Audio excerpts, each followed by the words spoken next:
حضرت علی رضی اللہ تعالیٰ عنہ نے فرمایا، کوشش کرو کہ تم دنیا میں رہو، دنیا تم میں نہ رہے، کیونکہ کشتی جب پانی میں رہتی ہے خوب تیرتی ہے، لیکن جب پانی کشتی میں آ جاتا ہے تو وہ ڈوب جاتی ہے۔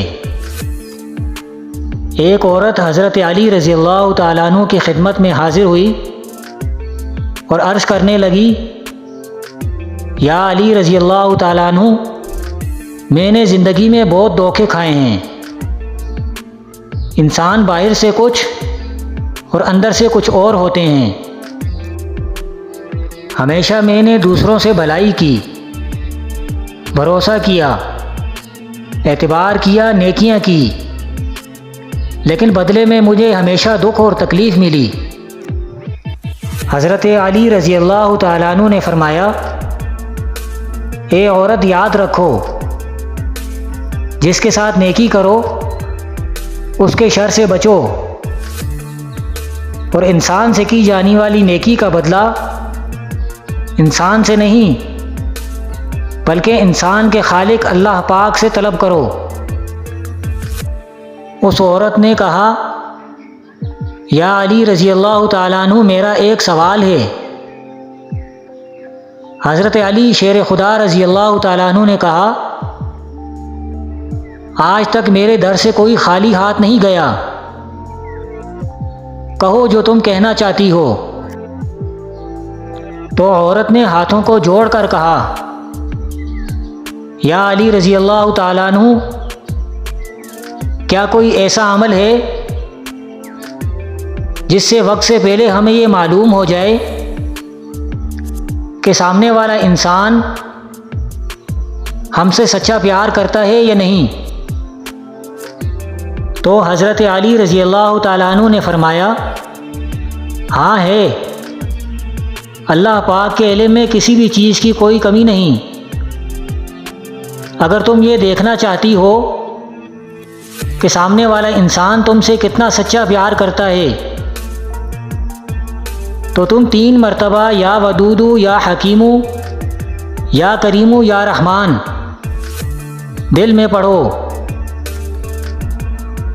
اور جس سے تم پیار کرو اس کے چہرے میں دیکھو۔ اگر سامنے والے کا چہرہ منحوس نظر آئے تو سمجھ جانا آنے والے وقت میں وہ تمہیں بہت تکلیف اور دھوکہ دے گا، لیکن اگر سامنے والے بندے کا چہرہ مطمئن اور عام انسان جیسا رہے تو سمجھ جانا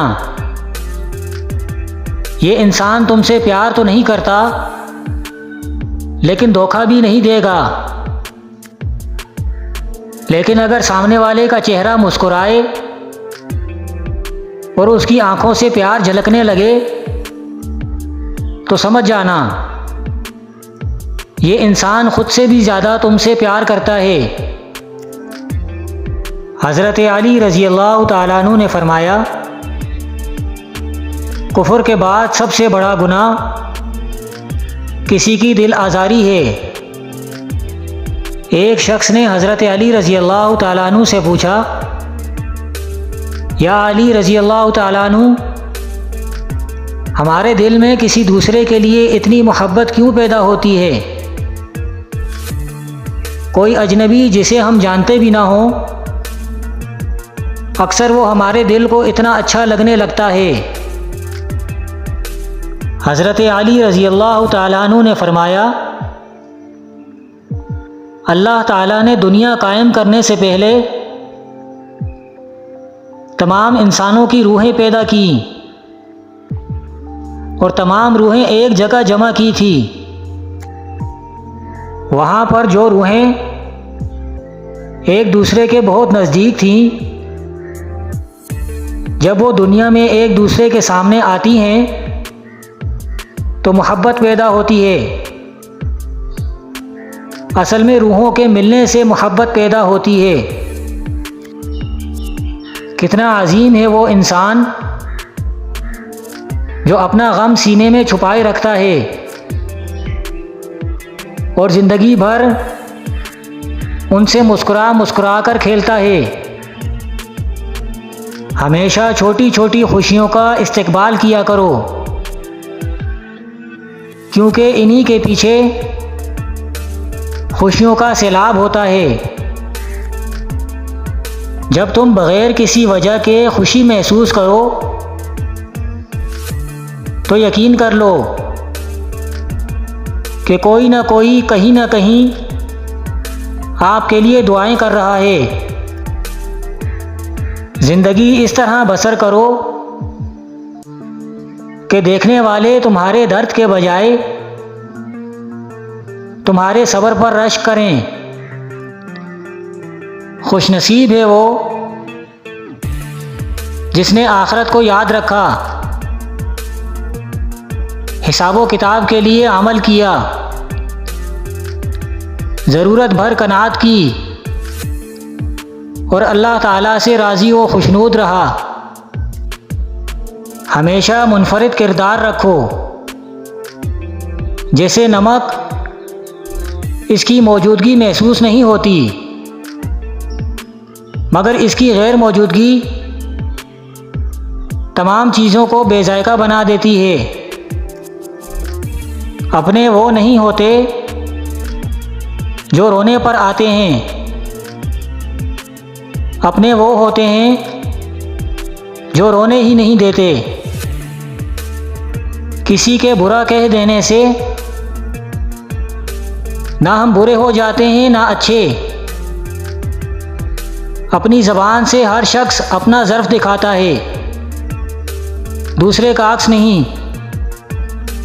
رشتوں کو مضبوط رکھنے کے 2 راز: جب آپ غلط ہوں تو اپنی غلطی تسلیم کریں، جب آپ صحیح ہوں تو صرف خاموشی اختیار کریں۔ جو تمہیں خوشی میں یاد آئے سمجھو تم اس سے محبت کرتے ہو، اور جو تمہیں غم میں یاد آئے تو سمجھو وہ تم سے محبت کرتا ہے۔ توبہ ایسا دروازہ ہے جو موت کی ہچکی تک کھلا رہتا ہے۔ دعا ایسا عمل ہے جو تقدیر کو مات دے سکتی ہے۔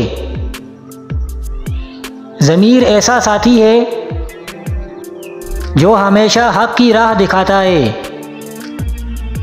لوگوں سے یاد کرنے کا شکوہ مت کر، کیونکہ جو انسان اپنے رب کو بھول سکتا ہے وہ سب کو بھول سکتا ہے۔ دولت مٹی کی طرح ہے اور مٹی کو پیر کے نیچے رکھنا چاہیے۔ اگر سر پر چڑھاؤ گے تو قبر بن جائے گی۔ قبر زندہ لوگوں کے لیے نہیں ہوتی۔ خدا سے جب بھی مانگو تو مقدر مانگو، عقل نہیں، کیونکہ میں نے بہت سے عقل والوں کو مقدر والوں کے در پر دیکھا ہے۔